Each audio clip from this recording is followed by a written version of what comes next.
नमस्ते दोस्तों, welcome back to Kamleshwar Arya clips. अगर आपके पास समय नहीं है पूरा पॉडकास्ट देखने के लिए तो ये क्लिप्स है आपके लिए। अभी ये महाशिवरात्रि है तो अभी आ ही रही है रिसेंटली, तो 4 प्रहर की पूजा होती है। तो उसमें क्या विशेष महत्व है 4 प्रहर का, और कितने कितने बजे टाइमिंग रहता है या कैसे होता है ये पूजा? जो विशेष पूजा जो महाशिवरात्रि की जाती है, ऐसे तो आमतौर के अंदर इसके अंदर बहुत सारे द्रव्यों से, बहुत सारे चीज़ों से भगवान शिव की पूजा की जाती है। ज्योतिर्लिंग की, जो शिवलिंग होता है उसकी। लेकिन मुख्य तौर पर जो दिन के प्रहर होते हैं, तो ऐसे रात्रि के भी प्रहर होते हैं। तो हर एक प्रहर 3 घंटे का होता है। तो जिस वक्त सायंकाल होता है, तो सायंकाल से लेके जो 3 घंटे का प्रहर माना जाता है, वो प्रथम प्रहर उसको बताया जाता है। तो प्रथम प्रहर के अंदर अगर कोई दूध से पूजा करता है शिवलिंग की, तो भगवान उसको आरोग्य की प्राप्ति कराता है। दूसरे प्रहर के अंदर अगर कोई दही से भगवान के शिवलिंग की पूजा करता है, तो उसके सारे कष्ट दूर हो जाते हैं।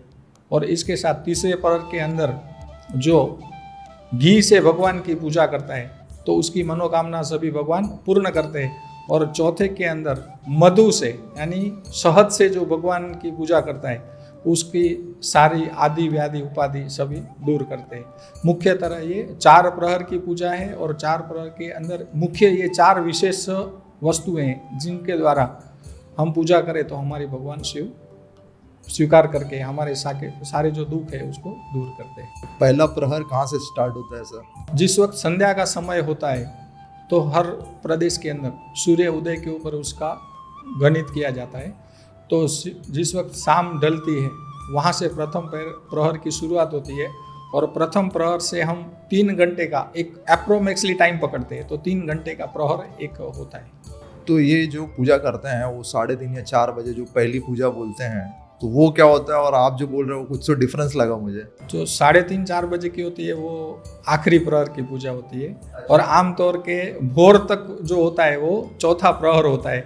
और वो अप्रोक्सीमेटली जो टाइम है वो 3:30 से 3:45 बजे तक आता है। तो जो शिवरात्रि है उस दिन अगले दिन रात से पूजा होती है और वो पूरे दिन चलाते हैं लोग, तो वो कैसे होता है? मुझे कुछ तो डिफरेंस लग रहा है। जो ये लोग अभी कर रहे हैं, ट्रेंड में चल रहा है कि पहली पूजा 4 बजे होती है, फिर उसके बाद आपने बताया वैसे 3-3 घंटे में, तो वो आप बता रहे हो और वो जो हो रहा है वो दोनों में भी बहुत डिफरेंस दिख रहा है मुझे। शास्त्र की मान्यता अनुसार प्रदोष काल की जिस वक्त शुरुआत होती है, तो त्रयोदशी के संध्या से प्रदोष काल की प्रारंभ होता है। वहाँ से हम 3 घंटे का जो कैलकुलेशन करेंगे, तो हमारा चतुर्दशी यानी शिवरात्रि का दिन हमारा रात्रि प्रहर की पूजा पूर्ण होती है।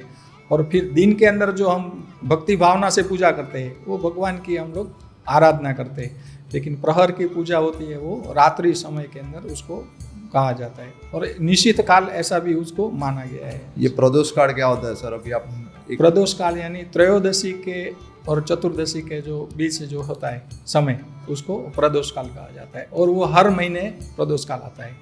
तो उस समय पूजा का क्या विशेष महत्व है? या आमतौर पर ऐसा है कि जो शिवरात्रि की महाशिवरात्रि की पूजा नहीं कर सकता है किसी कारणवश, तो अगर हर प्रदोष काल के अंदर अपने घर के अंदर दूध से भगवान की पूजा करे, या तो रुद्र अष्टाध्यायी रुद्री से अगर भगवान की पूजा करे, तो भगवान उसकी सारी मनोकामना भी पूर्ण करते हैं और आरोग्य की वृद्धि भी कराते हैं।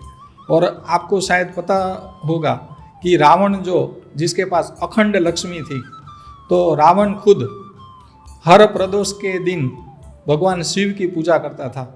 और उसमें ऐसा कहा गया है कि उसके पास स्थिर रथेंद्र गजेंद्र युक्ताम लक्ष्मी सदैव सन्मुखी प्रददाति शंभु, कि उसके पास स्थिर लक्ष्मी का भगवान शिव ने उनको वरदान दिया।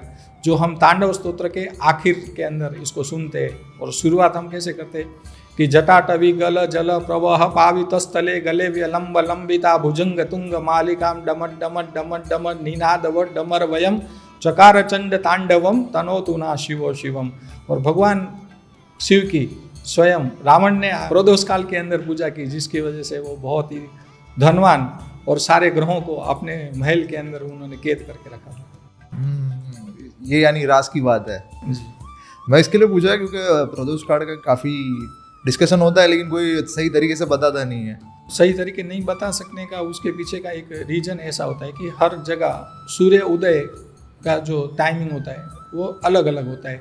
तो कहीं 1 मिनट का फ़र्क आ रहा है तो कहीं 4 मिनट का फ़र्क आ रहा है। तो सूक्ष्म गणित करेंगे तो वो जो प्रदेश है उसका सूर्य उदय से गिनती करेंगे तो सूर्य अस्त का जो समय होता है वो सूर्य अस्त के समय से लेके चौथे प्रहर तक जो होता है वो प्रदोष काल ऐसा माना जाता है और उसे हम शिवरात्रि कहते हैं।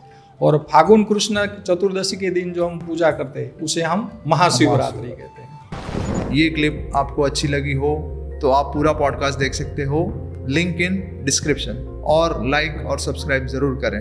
थैंक यू दोस्तों।